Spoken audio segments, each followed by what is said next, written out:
ഇത് നമുക്ക് നല്ലൊരു മീൻകറി ഉണ്ടാക്കാവേ. പച്ചമാങ്ങ ഒക്കെ ഇട്ട് നല്ല നാടൻ മീൻകറിയെ. അതിന് നമുക്ക് ആദ്യം ആവശ്യം വേണ്ടത് ഒരു ചട്ടി എടുക്കുക, അതിലേക്ക് വെളിച്ചെണ്ണ ഒഴിച്ചു കൊടുക്കുക. വെളിച്ചെണ്ണ നന്നായി ചൂടായി വരട്ടെ. ആ സമയത്ത് നമുക്ക് സ്വല്പം ഉലുവായിട്ട് കൊടുക്കാം. ആ ഉലുവ ഒന്ന് നന്നായി മൂത്ത് വരട്ടെ.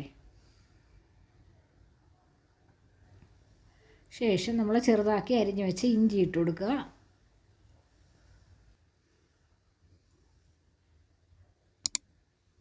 വെളുത്തുള്ളി ഇട്ട് കൊടുക്കുക.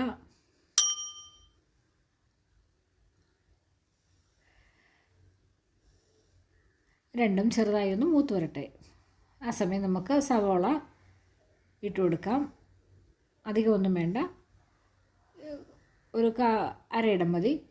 പിന്നെ 5-6 പച്ചമുളക് ഇട്ട് കൊടുക്കുക, നമ്മുടെ എരിവിനനുസരിച്ച്. നമ്മളിതിൽ മുളക് പൊടിയൊന്നും ചേർക്കുന്നില്ല, അപ്പോൾ പച്ചമുളകിൻ്റെ എരിവായിരിക്കും മുന്നിൽ നിൽക്കുന്നത്. ഉപ്പിട്ട് നന്നായി വഴറ്റിയെടുക്കുക. ശേഷം നമ്മൾ അരിഞ്ഞു വെച്ചിരിക്കുന്ന മാങ്ങായും കൂടെ നമ്മളിതിലേക്ക് ഇട്ട് കൊടുക്കുക.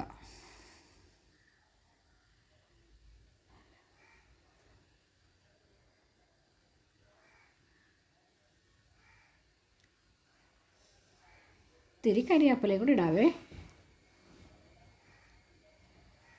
ശേഷം ഇവയെല്ലാം നമുക്കൊന്ന് വഴറ്റി കൊടുക്കാം.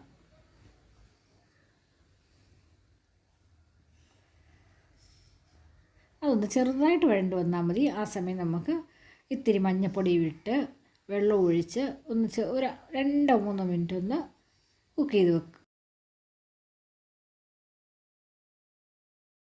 കണ്ടോ, ഒന്ന് ചെറുതായിട്ടൊന്ന് തിളച്ച് വന്നിട്ടുണ്ട്. ആ സമയത്തിലേക്ക് നമുക്ക് മീൻ നമ്മുടെ ഇഷ്ടത്തിനനുസരിച്ച് ഏത് മീൻ വേണേലും എടുക്കാം. ഞാനിവിടെ മോതയാണ് എടുത്തിരിക്കുന്നത്.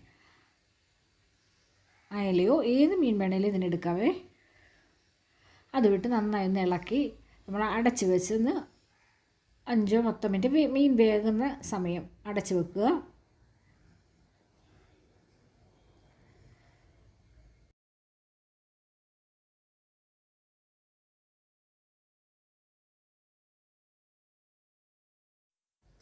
ഈ സമയം നമ്മൾ അരച്ച് വെച്ചിരിക്കുന്ന തേങ്ങ ഇതിലേക്ക് ചേർത്ത് കൊടുക്കാവേ. എന്നിട്ട് ചെറുതായിട്ടൊന്ന് ഇളക്കി കൊടുക്കുക. ഇത് തിള വരുമൊന്നും വേണ്ട, ഒന്ന് ചൂടായി ഒരു ചെറിയൊരു തിള, അത്രയും മാത്രം മതി. ആ സമയം കൊണ്ട് മീൻകറി റെഡി. പെട്ടെന്ന് ഉണ്ടാക്കാൻ സാധിക്കും, അതുപോലെ തന്നെ നല്ല ടേസ്റ്റി ആയിട്ടുള്ളൊരു മീൻകറിയാണ്. എല്ലാവരും ഒന്ന് ഉണ്ടാക്കി നോക്കണേ. അപ്പത്തിൻ്റെ കൂടെയോ ചപ്പാത്തിയുടെ കൂടെ, ചോറിൻ്റെ കൂടെ, എല്ലാത്തിൻ്റെ കൂടെയും നമുക്കിത് ഉപയോഗിക്കാൻ പറ്റും. നല്ല പുളിയെല്ലാം പിടിച്ച് നല്ല ഒന്നാന്തരം മീൻകറി റെഡി ആയിട്ടുണ്ട്. എല്ലാവരും ഉണ്ടാക്കി നോക്കുക.